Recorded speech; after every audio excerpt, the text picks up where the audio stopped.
What's going on, DGen Nation? Back with another video. About to hop into another BBM4 draft. The room just filled. Let's see what pick we got. Picking out of the 11 spot.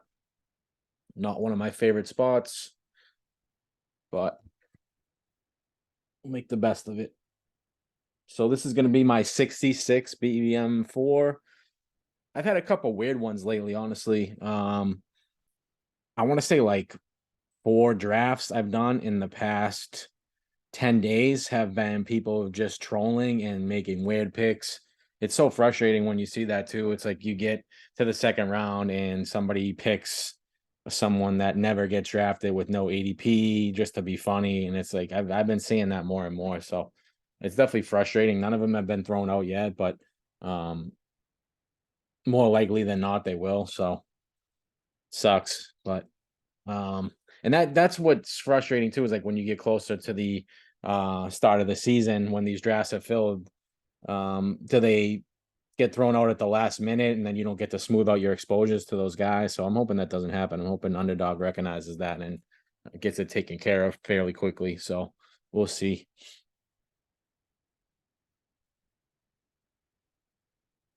See if this is a typical start here. It is, at least from the first spot, with Justin Jefferson, Jamar Chase. So only 3 badges in this room. 1 red badge, myself, and 1 other person with the black badges. Cooper Kupp goes at the 3 spot. Tyreek Hill. So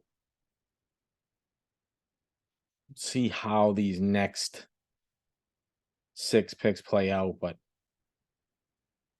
if it's pretty receiver heavy, then I think I might be leaning receiver here. I don't want to get caught by that receiver avalanche, and especially if this is a piss boy type of room. So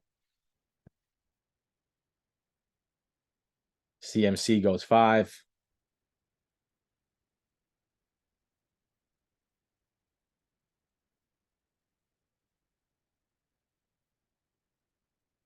I've been picking so much in this area, in this 11 spots, that I do have a good amount of Devontae.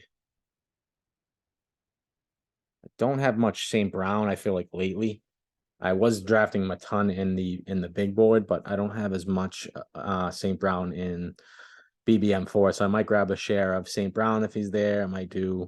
I know St. Brown, Garrett Wilson's a common combination. All these receivers here at the back-to-back turn are pretty common. So see what falls to us. AJ Brown goes off the board at 6. He's been shot up the board as of late, and we've seen Stephon Diggs take a bit of a dip. He is back at camp. He goes there at 8, so not crazy, but early in the draft season, Diggs and AJ Brown, their ADPs were they were switched most of the time in drafts. You wouldn't see Brown. You wouldn't see Brown come off the board before Diggs. So I'm on the clock. Garrett Wilson just went. Eckler went. So kind of in this typical range here. I love CD Lamb. See what the team at the turn does. And I'm setting myself up where I can get St. Brown goes. I like St. Brown, but I don't like him over CD Lamb. And I was going to say it sets us up for one of those receivers. And I think Devontae Adams in the second round is just great value. Albeit it's only the 14th, it's only the 14th pick, the second pick into the second round, but still. Definitely between him and Jonathan Taylor, but I think it's an easy pick right there. And we'll try and snag a running back in the 3rd round if someone stays. Usually this is the range here where people start hammering running back after you get past this 15 spot. JT is there. Barkley, Pollard, Henry, Stevenson, Jacobs. So that's a really nice range for the running backs, and we see a lot of them go off the board in this range. So after I take Devontae Adams at 14, we see Nick Chubb come off the board at 15, Chris Olave 16, Jalen Waddle 17.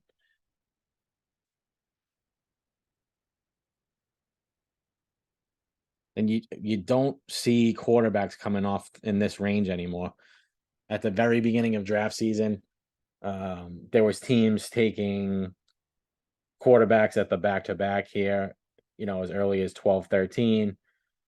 A lot of times in this 20 to 24 range, you saw Hurts, Josh Allen, and you're starting to see that change a bit. They're starting to slip down more into this range right here, 25 through 29. And occasionally um I've gotten Hurts at 36. I've gotten Allen in the 30s. Mahomes has slipped a couple times that I've seen. So it's it's becoming more and more common for these quarterbacks to go in the third. And last year you were getting him in the sixth, so you can see how much the strategy and the thinking has changed. But what I'm looking to do is pick up guys in the sixth that have slipped. Justin Herbert was going in the third round last year, second, third round. So now that he's slipped, he's somebody I'm looking to grab. Trevor Lawrence. So, those guys that have been pushed down into that range who I think could give you, top 5 quarterback upside. Those are the guys I'm looking to snag this year. I will take, any of those 3 if they fall to me at the right range. So just as I say that that they're not typically going in that range. We see 2 of them go off the board here. Jalen Hurts at 21, Mahomes at 23. So just quick rundown after I picked Adams, Chubb, Olave, Waddle, Jonathan Taylor at 18, Devonta Smith, Saquon Barkley, Jalen Hurts, T. Higgins, Patrick Mahomes, and we'll see what the team at the turn does here. They take Pollard 24, Jacobs 25. So this is why I hate that 11 spot, honestly, because yes, I can grab 2 elite receivers that I really like. And I could have gone a different route. I could have went running back, receiver, or whatever. I could have grabbed Bijan with my first pick and then grabbed a receiver on the way back. But pretty much when it gets back to me at 35, that tier of running backs is gone for the most part. So you most of the time looking at ETN, Gibbs, Najee Harris. You're looking at one of these 3 guys right here because Ramondre doesn't fall, Breece Hall doesn't fall, and we see Ramondre go right there. So not my favorite pick. It'd be nice to get those 2 elite receivers and then be able to grab an RB1 here. And I think all 3 of these guys have that potential. Talking about ETN, Gibbs, Kenneth Walker. Najee, excuse me. I mean, Kenneth Walker does too. It's much cloudier now with Charbonnet in the picture. But I still see Kenneth Walker as someone who can break off huge long runs and get you an 80-yard touchdown on a single play. So that's a lot of times what you're looking for at best ball. I think he still has that upside, but it's looking more and more likely that if Charbonnet finds a role quickly, it's going to be on third down. So you're only going to be seeing Kenneth Walker a lot of the times on first and second down. So he's going to be a game script dependent kind of guy, whereas I don't think those couple other running backs on the board will be. So let me go back to the board. After Pollard and Jacobs went at the turn, we get Derrick Henry, Josh Allen, DK Metcalf, Ramondre Stevenson, Breece Hall, Mark Andrews, Lamar Jackson.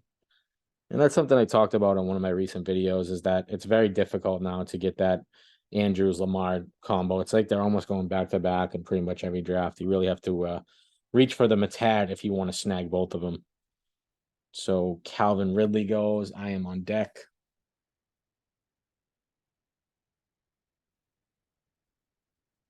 So I'm on the clock.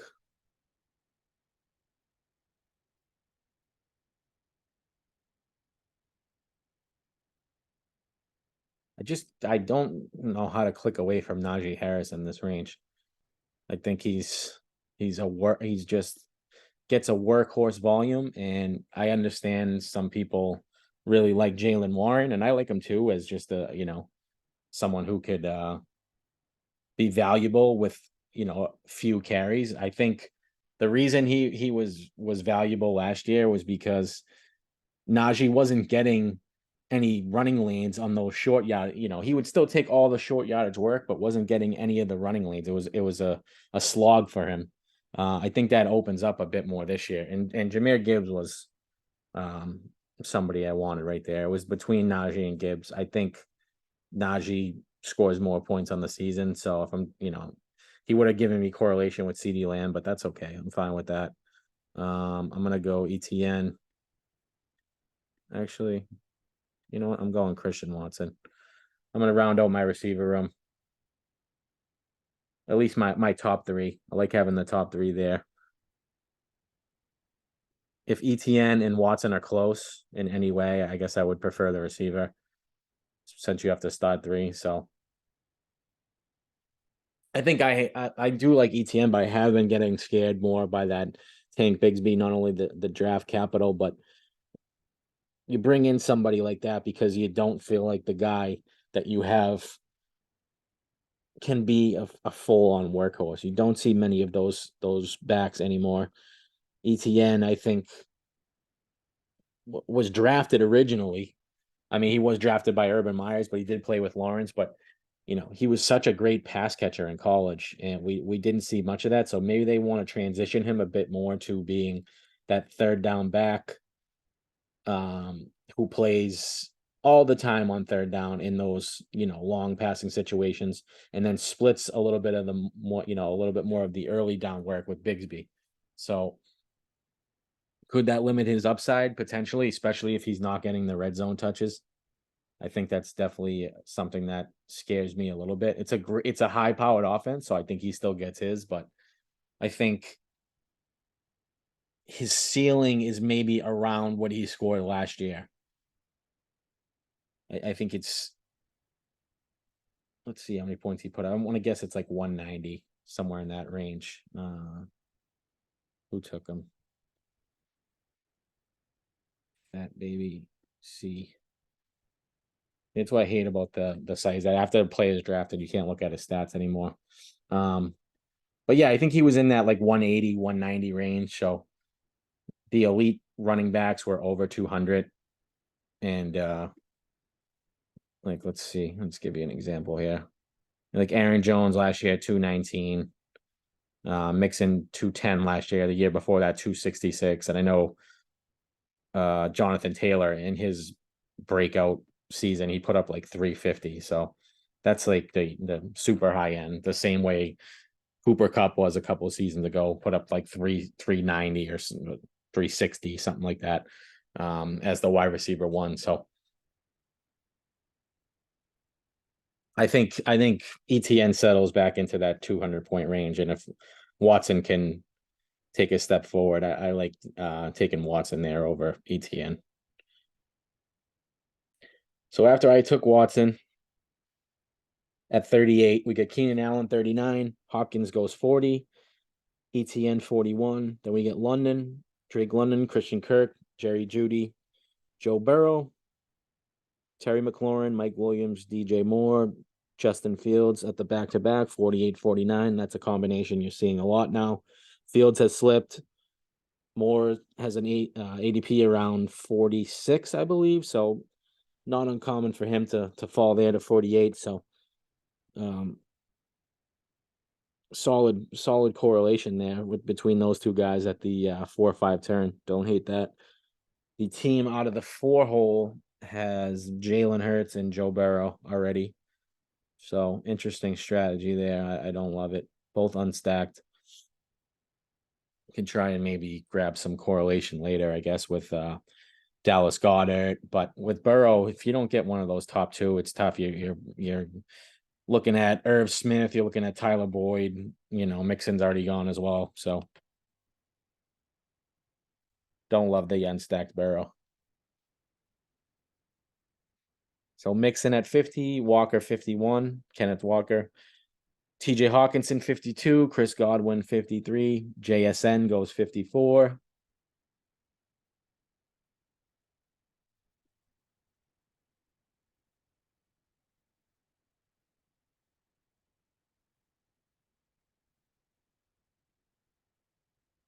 Hollywood Brown, 55.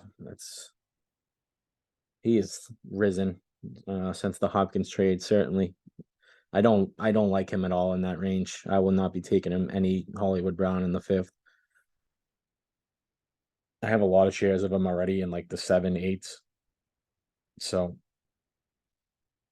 not somebody I'm looking at there. Unless he falls significantly in ADP.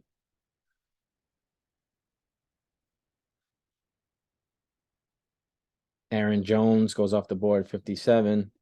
Herbert, 58. So I am on the clock.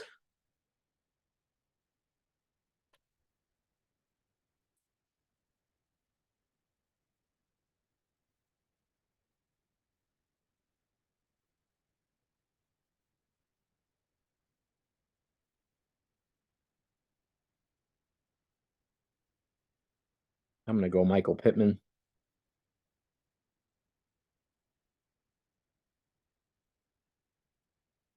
The Pittman steam last year was crazy. And as much as there are questions about Anthony Richardson being an accurate passer, I don't think he's going to be any worse than Matt Ryan. I mean, just an absolutely dusty Matt Ryan at the very end of his career.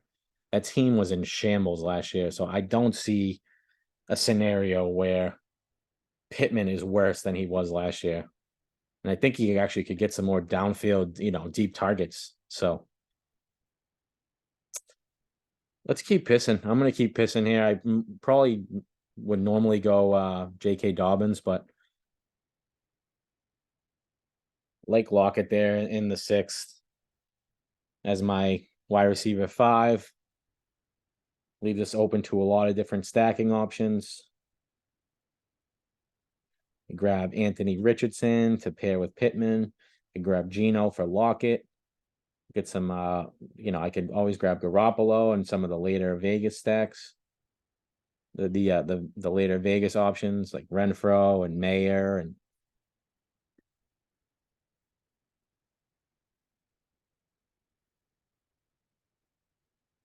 also tight end was an option there. It was in the back of my head, but I've taken a ton of Kyle Pitts, and if he just doesn't pay off, then I'm gonna get burned again with some 5th, 6th round Kyle Pitts. I know he slipped into the 7th recently, quite a bit. His ADP is 68.9, so he's around pick 69 overall. He slipped into the 7th round quite a bit, but I'm at like close to 20% hits, so want to mix it up. I could always just go one more receiver and be done. I'm gonna take a look also at week 17.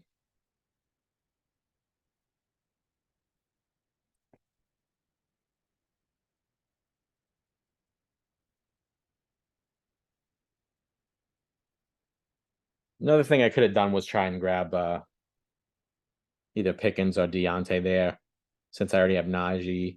Grab Fryermuth in a little bit and grab Kenny Pickett. That was another option there, but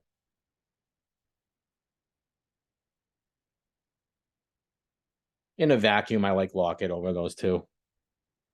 But I could see a big time rebound for Deontay Johnson. That would not shock me.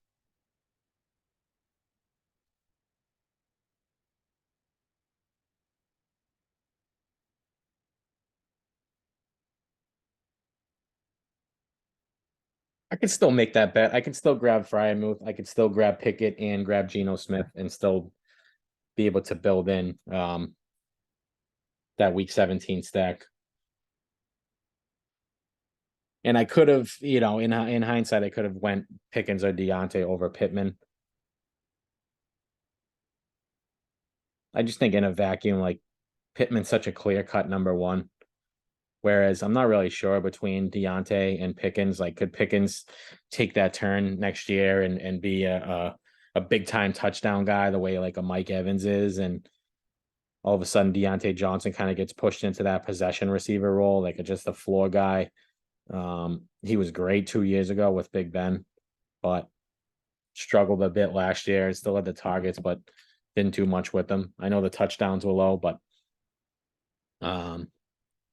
a lot to shake out there in Pittsburgh, and I think they are going to be a heavy run team with the commitment that they made on the offensive line and getting Darnell Washington as the second tight end, the blocking tight end. So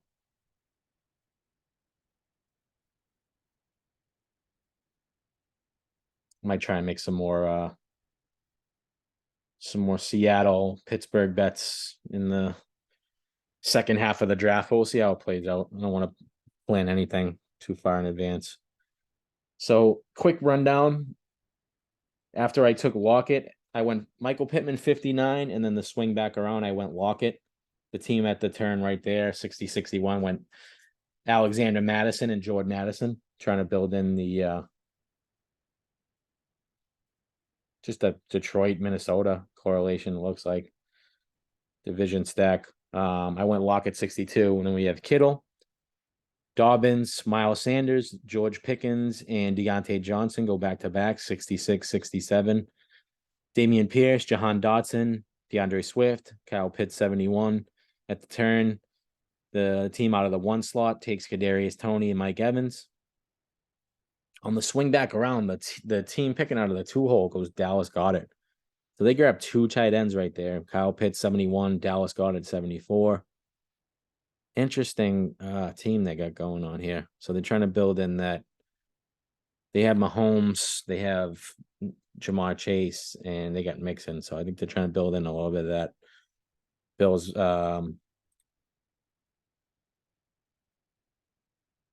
not Bills, sorry. Cincinnati, KC stack. I just blanked for a second. I'm on the board.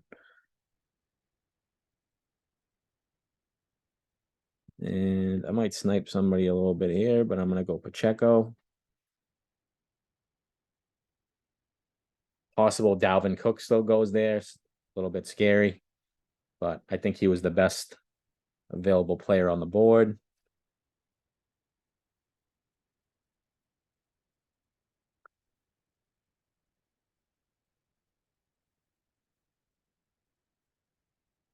And I'm gonna grab Brandon Cooks. I really like Waller at this spot as well. I don't have a tight end yet, but I could take Cooks, be done at tight end. I could grab Dak, and if I wanted to go three quarterbacks, I could still. I've seen Anthony Richardson slipping, so I didn't want to take him there at 87, at 86, when his ADP is up all the way back at 98 now. I could he may go, I could have paired him with Pittman, but he may go, and I'm fine with that. I could take Dak and Geno. I could always grab Fryermuth with my next pick and try and grab Kenny Pickett later. So I have some pieces of the Seattle Pittsburgh week 17 matchup. So a lot of options here. I'm gonna go back to the board.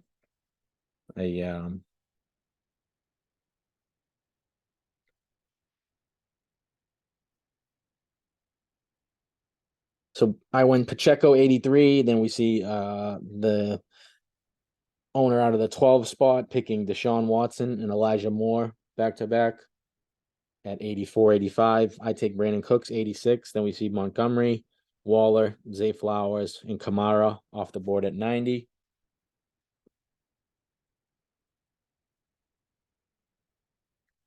Yeah, so the team out of the 12 spot there, building in that Brown stack with Watson, Elijah Moore, and Amari Cooper.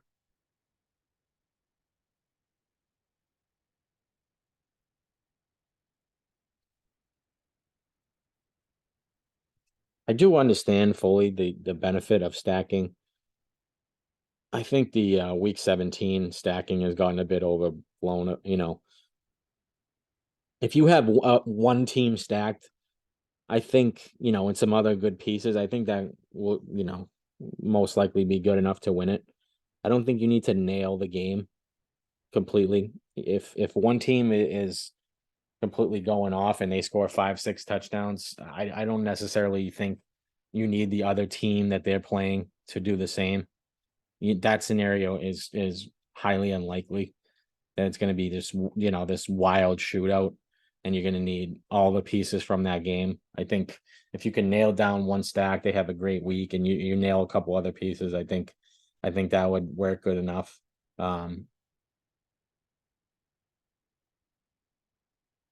I mean, my finals team last year had 5 Lions on it, and they all played well, scored multiple touchdowns. I didn't have St. Brown, but I had all the other Lions pieces, and St. Brown played okay. As we see Frymuth go off the board there, and then Anthony Richardson. So that's okay. Hopefully Dak will make it back to me there at 107. We'll see. But yeah, I had that Lions team stacked up, and they played the Bears, and the Bears just had an abysmal game. The Bears did not play well. I think they were getting shut out for most of the game. I think Justin Fields did turn it on a little bit in the second half and got some rushing yardage and put up some fantasy points towards the end, like in the fourth quarter in a blowout. But that if you had a lot of those Bears pieces, they weren't doing much. But if you had, let's say, you had the Lions stack, plus you had a couple pieces from Tampa Bay, they weren't correlated anyway. They didn't play each other. But that would have been the combination you needed. So I don't necessarily think it has to be in the same game. You're rooting for that and you're hoping for that, I guess, if you're going all in with one of those stacks, but I don't think it's necessary. And I think people are getting a little too crazy with that. Just completely and fully trying to stack one game and leaving it all up to that. And so I think you got to find that balance between week 17 and building out a well-balanced roster that makes sense for you. So after I took Cooks at 86, just a quick rundown: Montgomery 87, Waller, Zay Jones, Alvin Kamara, James Conner, Michael Thomas, Javonte Williams, Cortland Sutton, Jamison Williams. Then at the turn, 96, 97 overall. The team out of the one spot goes David Njoku, Pat Frymuth. So another team taking 2 tight ends there with their back-to-back selections. Anthony Richardson, 98, James Cook, Evan Ingram, Tua, Zach Charbonnet, and then Dak Prescott goes right there at 103 to a team with no Cowboys pieces. So that's disappointing. Brian Robinson, 104.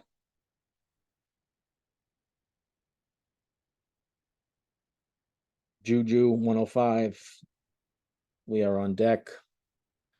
He goes P. Ryan.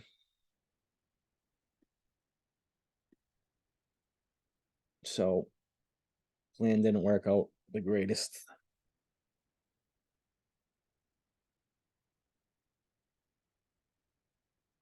That's why, if I went maybe Waller, could have grabbed Jones here. But I think A.J. Dillon's the best player on the board. Love him as my third running back. And I now have Dillon. I have Watson. So possible I could grab Jordan Love later on as well. Maybe snag up a couple late Minnesota pieces. The door is never usually closed on a stack like that. There's always different turns you can take. There's always different options.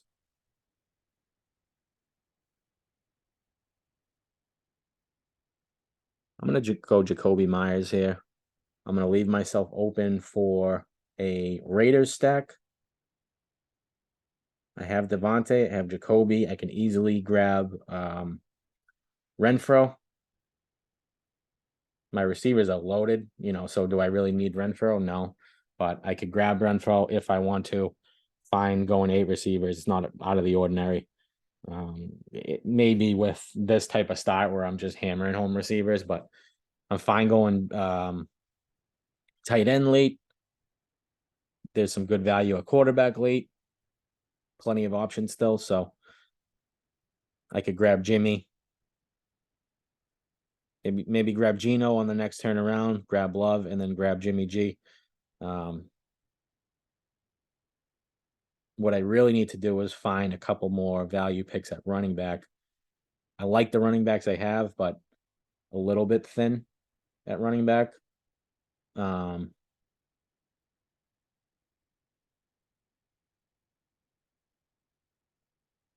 Especially like the guy that concerns me the most is Pacheco.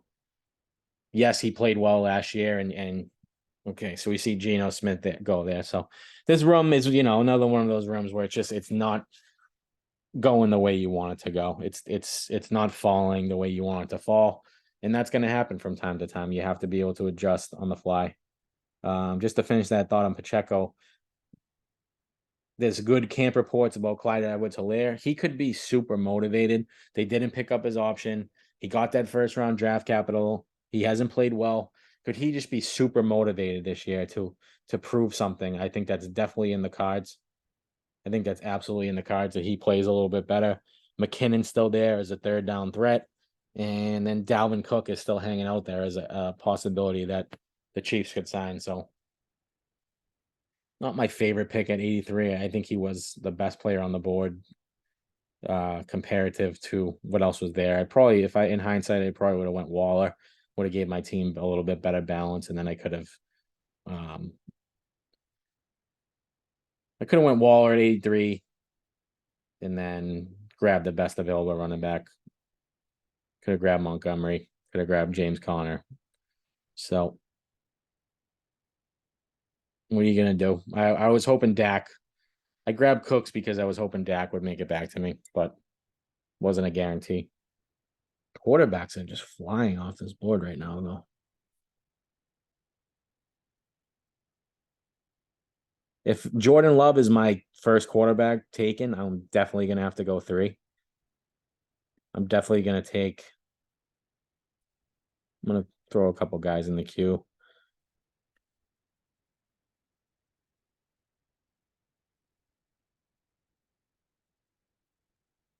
I mean, Jimmy G is there like pretty much in the last round, so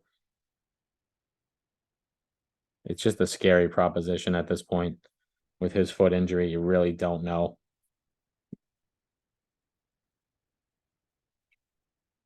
So I went AJ Dillon 107. Team at the turn takes Odell, Devin Achane, and then I went Jacoby Myers 110. You see after that, Damian Harris, Tyler Boyd, Zay Jones, Jamal Williams, Geno Smith, Antonio Gibson, Alan Lazard, Daniel Jones, Rashad Penny, and then at the turn, Khalil Herbert, Kirk Cousins, 120 and 121 overall. Elijah Mitchell, Michael Gallup, Aaron Rodgers, Sky Moore, Rondale Moore. And we have 4 picks away. I'm going to just take a minute here to analyze what would be a good next move. We don't have a tight end yet. Kincaid is falling, but he doesn't really correlate. I don't need a receiver.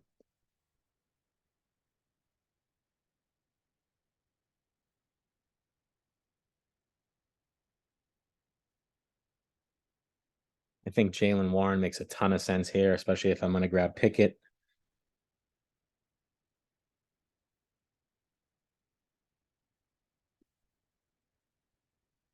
Honestly think Kendre Miller is going to be a better player and have a better role, but he goes anyway. So I will grab Warren there.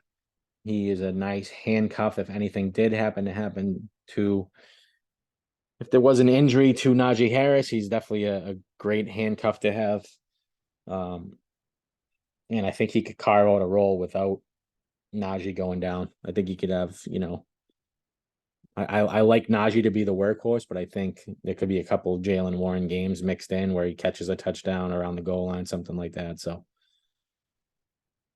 let's see here. I was talking up Tank Bigsby earlier, and I do like him. I'm starting to get to that point where I'd rather have 12th round Tank Bigsby than I would 4th round ETN. And ETN is super talented. Don't get me wrong. It feels like one of those things that could just become more and more of a committee, especially if Tank plays well. I think that is in the cards for sure.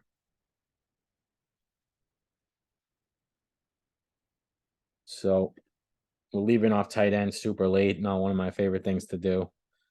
I try my best to get one of those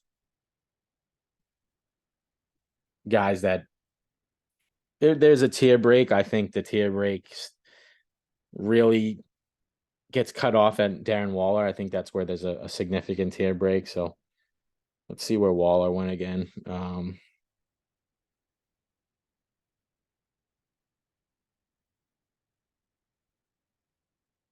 So Waller went at 88. So after that, you're talking like Evan Ingram, who played well. I wanted Fryermuth. I think Fryermuth is in that tier as well. Evan Ingram played really well last year, but really brings that increased target competition. And I think after Ingram, it really does get ugly at tight end. So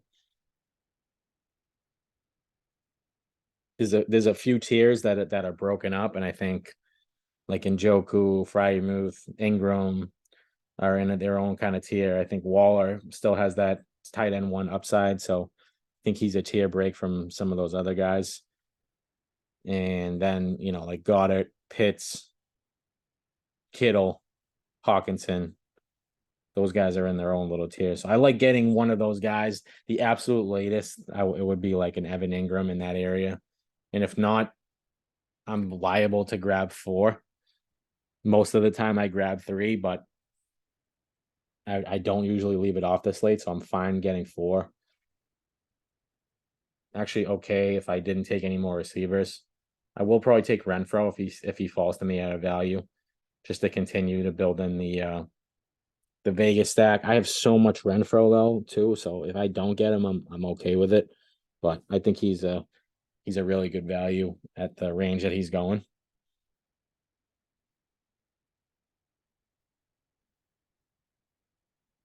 So my last 2 picks were running backs. I went Jalen Warren 131, Tank Bigsby 134.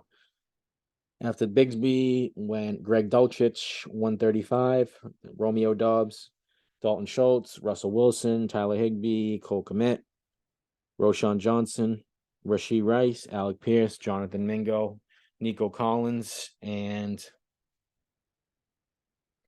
let's see where. Okay, so Jordan Love is second on the board here. I think he would be a really nice option. Mixed reports about how well he's doing in camp. People saying he's struggling a bit with throwing the ball on the run. So I was thinking about Osborne there. He goes to tie in a little bit with the Packers Vikings week 17 matchup. He goes.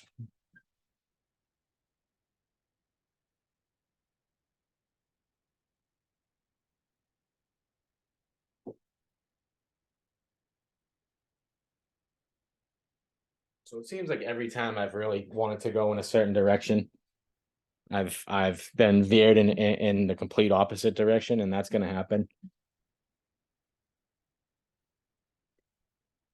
You have some drafts where it just falls your way and you get exactly what you want, and you have drafts like this where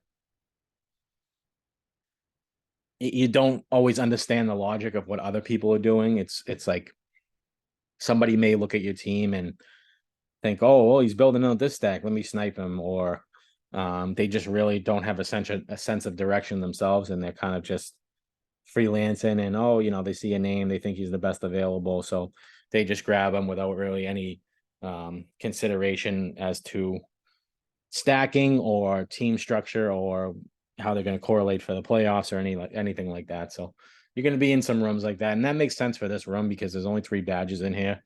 Not to say that a badge guarantees that you're a good drafter, but it guarantees that you've done a lot of drafts and that you've seen how these rooms play out, how ADP changes, like where you're scooping value and stuff like that. So I think it doesn't matter. If you're doing that many drafts, it has to make you better at some point. So we will take Love if he doesn't get sniped right here. This guy's only got 1 quarterback, so wouldn't surprise me, but he doesn't take Love. He's on the top of the queue, on the top of the ADP list, so I will take him.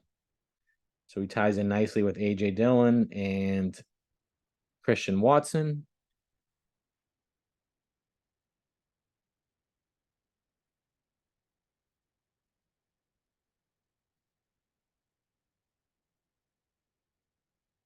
Team with the back-to-back. There goes Algier and then Irv Smith. Jerome Ford's getting a lot of steam.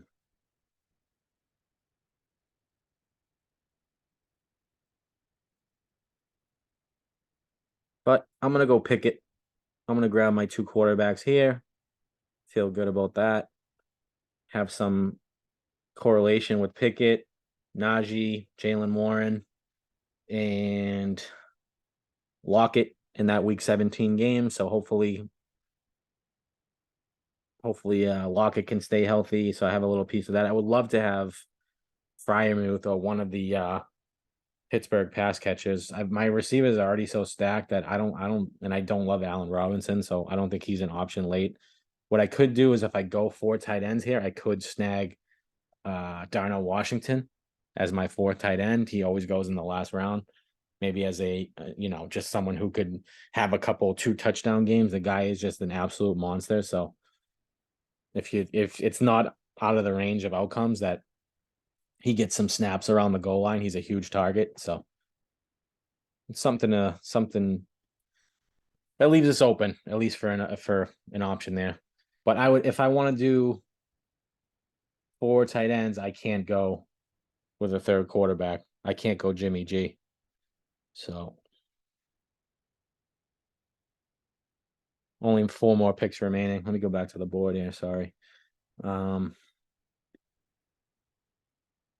went Jordan Love 155, and the back-to-back out of the 12 spot took Tyler Algier, Irv Smith. I went Kenny Pickett 158.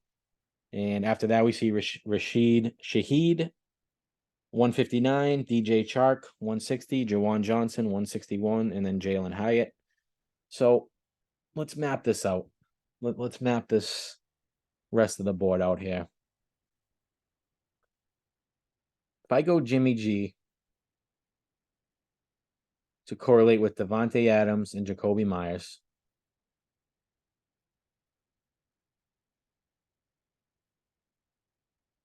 that would correlate as well with Pittman. Indy plays Vegas Week 17. So I already have that. I don't know if I need Jimmy G. Like, I think those guys can all go off, and Jimmy G could still have an average game. Like, let's say Jimmy G throws for 250 yards and 2 touchdowns. 150 of those yards and one of the touchdowns goes to Devontae Adams. Jacoby Myers has his typical like 7 for 84 or something like that, or and then Michael Mayer catches, 3 catches for a touchdown, something like that. Where it's like Jimmy G could have a 17 to 20 point game, but is that going to win you anything in Week 17? Probably not. But that's why I make the bet on Renfro. Like, I can't take Jimmy G and Renfro. Then I'm looking at 2 tight ends, and I'm looking at one of them being Michael Mayer. So it's like, is that a Vegas overload? We're talking about 1, 2, 3, 4, 5. Not too crazy, honestly. Like, we don't have Jacobs. We're getting the Vegas passing game, but then if Jimmy G goes down, which is not out of the question either, like, he's already banged up. Guy gets hurt every year. Is it just a waste of a pick? And then we're talking about the backup throwing to those guys. And that's a possibility too. Like, all those guys go off, but it ends up being Brian Hoyer, or they trade for Trey Lance, or they pick somebody up off the scrap heap, and they're the one that's in their Week 17, and those guys are going off, but Jimmy's not the quarterback. So it's going to be a tough decision here on the wrap back around. I mean, I feel great about my receivers. I don't mind taking 8, but I'm literally taking my first tight end in, it's going to be the 16th round. So not my favorite thing to do. One thing I'll say about Mayer though is I think he's underrated. I think the Lions made a mistake taking Laporta over him. I think he's such a well-rounded player. Like Laporta might be a little faster and he looks maybe more like a receiver than a tight end, but I think Mayer is going to be one of those guys that plays. He could be like Zach Ertz, you know, he could be a guy that plays for 12, 13 years and he's just very solid. He does everything well, and I think he can have an impact right away. So I don't lump him in with that prototypical like rookie tight end. Jimmy, I don't gotta worry about. If someone takes unstacked Garoppolo, they can have him. I'm not worried about that.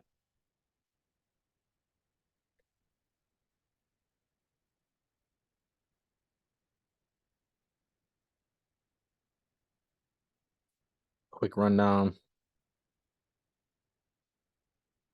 Last few picks. We see Tyquan Thornton there at the 14-15 turn. He went Deonta Foreman, Tyquan Thornton. He's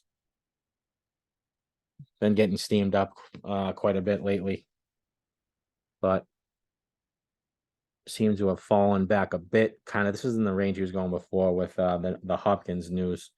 So I am gonna take Renfro. And if he doesn't take Mayer here, I'm gonna take Mayer.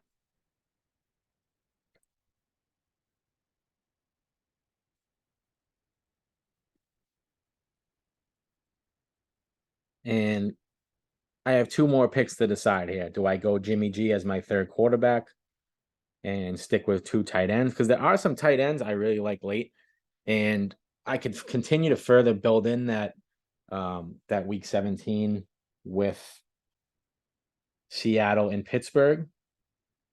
Like I could grab Noah Fant and then I could grab Dino Washington. So I'm getting even more pieces of that Seattle Pittsburgh game.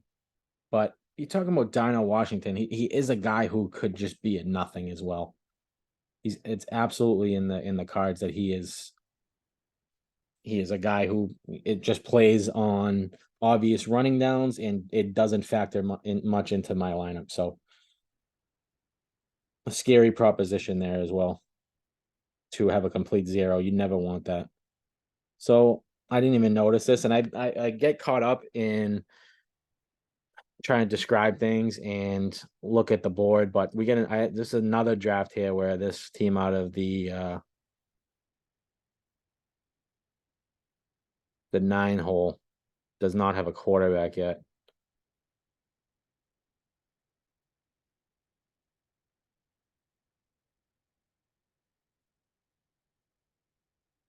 Not a horrible roster though. Like if I think it forces you to take a quarterback, so he could just be auto drafting, and that's not.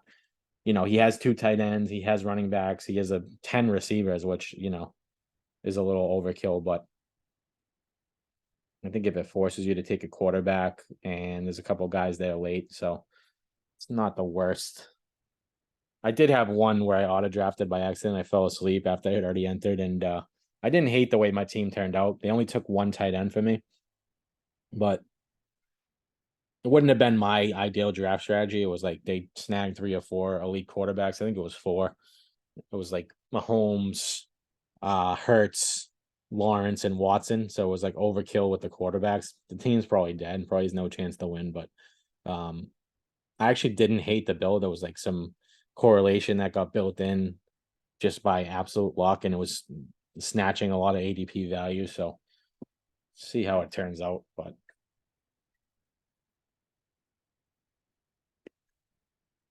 you're relying on a single tight end. They get a bye week. If they get injured, pretty much taking a zero at the position, which is the same with quarterback. I did have a team advance last year where I had Kirk Cousins as my lone quarterback.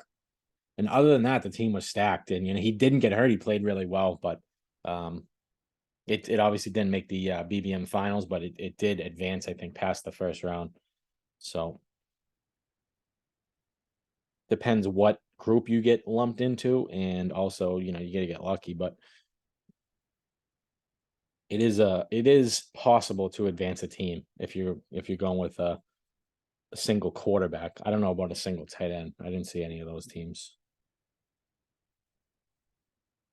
So we are 7 picks away. Let's look at the quarterbacks here. Yeah, so Jimmy is way down on that list. Obviously, he can be had if I want him, but I'm not dead set on taking him. I'm actually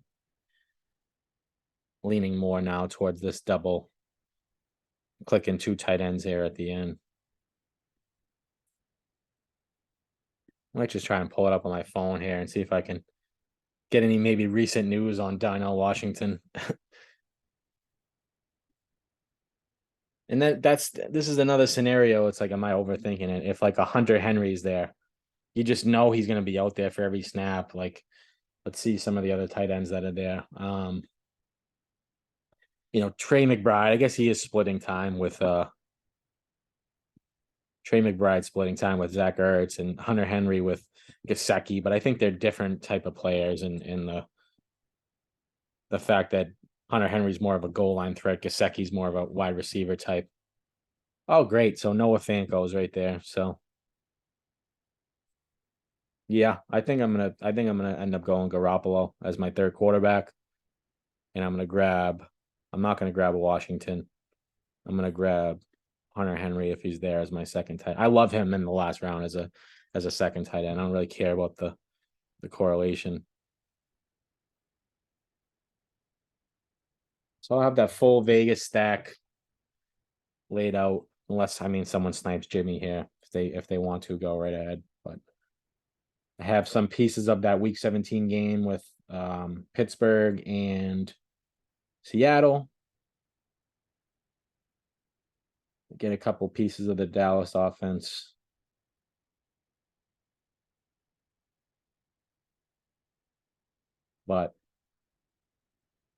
And obviously the Green Bay stack with Jordan Love, AJ Dillon, Christian Watson. That's somebody also I could consider too, is Musgrave.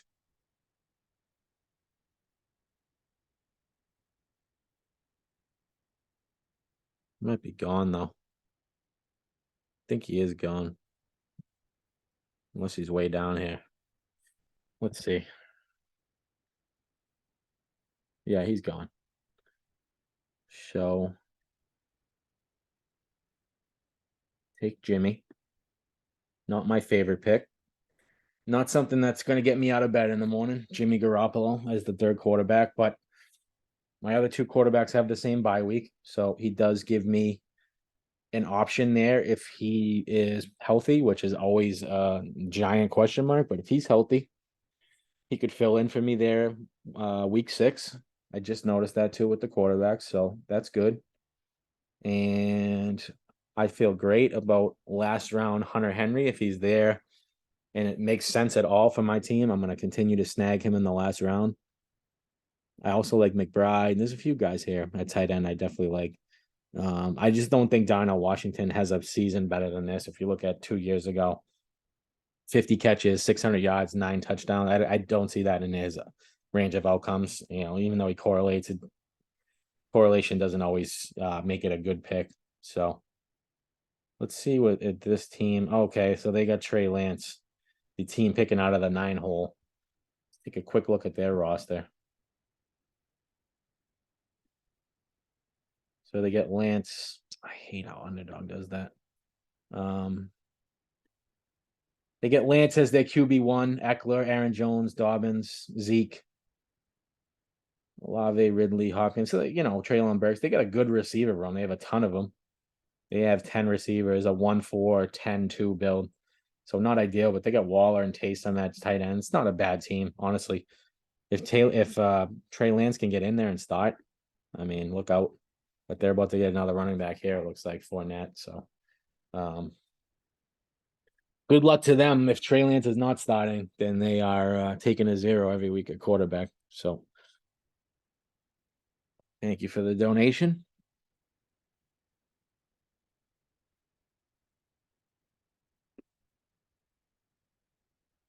See there at pick 200, Pierre Strong. He was going in the last round. this entire time, pretty much. We see him. I could see him getting bumped up to the 15th at some point with the James Robinson getting cut news. So let's give a little breakdown. Pierre Strong 200, Trey Lance 201. Then then Tim Patrick 202. I was on the clock at 203. I went Jimmy Garoppolo. The team and the 12 spot went Tank Dell and Michael Wilson. Two guys I have a ton of. I like that back to back there, just taking some shots on some upside receivers. Definitely love that. 206, I went Hunter Henry, and that's something I would do if I didn't love my receivers. I mean, my receivers are absolutely stacked. Take a quick look at my team before I go, but Terrence Marshall, 207. Then we see Fournette, Cordarrelle Patterson, Sam Howell, Puka Nuke, Hayden Hurst, Marvin Jones, Jelani Woods, Clyde Edwards-Helaire. I like that pick at 215 as a low risk, high reward type of guy. And the last pick does not show for whatever reason on Underdog on my computer. So that'll wrap it up. Oh, there we go. So that was my 66th draft wrapped up. Let's take a quick look at it. We got Jordan Love at ADP as a QB1, and I reached a bit on Pickett there. Didn't think he'd make it back around to me the way the room was going, so I took him, and then Jimmy G in the second to last round there. Could have taken him in the last. I really didn't, I was picking towards the swing there at the end at the 11 pick, so could have got him in the last round, basically. Running backs, Najee Harris, Isaiah Pacheco, A.J. Dillon, Jalen Warren, Tank Bigsby. Thin. I would say definitely thin, but if anything happens to Najee, I do have the Jalen Warren to step in. Pacheco looked great last year. Let's see if he can continue that into this year. A.J. Dillon, extremely underrated. I mean, he was going in the, the 5th and the 6th at the towards draft season last year at the end, right before the season was getting going. He got steamed up. So basically did what he did the year prior, like exact same stats. I know people expected him to take a leap, but maybe without Aaron Rodgers and Aaron Jones is a year older, maybe he could step up to the plate. Tank Bigsby, like him a lot. Think he's going to have an immediate role. Quick rundown on the receivers. CeeDee Lamb was my first pick, and then I went Adams, Christian Watson, Michael Pittman, Tyler Lockett, Brandon Cooks, Jacoby Myers, Hunter Renfrow. So that receiving core is nasty. If someone's going to carry this team, it's going to be this. Second year breakouts, guys who should bounce back and improve. Floor guys, guys with floor and upside. Cooks and Lockett, both floor and upside. Myers and Renfrow tie into my Vegas stack, and then Michael Mayer, Hunter Henry. Weak at tight end on paper, but we'll see how the season plays out. I think Hunter Henry bounces back big, and I think Michael Mayer has an immediate role and holds on to it all season. So not my favorite team, but I think I did okay balancing things out, trying to bake in some week 17 correlations, and we'll revisit this one if it's able to advance. So thank you guys for tuning in. If you like the video, please comment, like, subscribe, share it with your friends. So for our 66th BBM4 draft of the off season, signing out. DJ Nation out.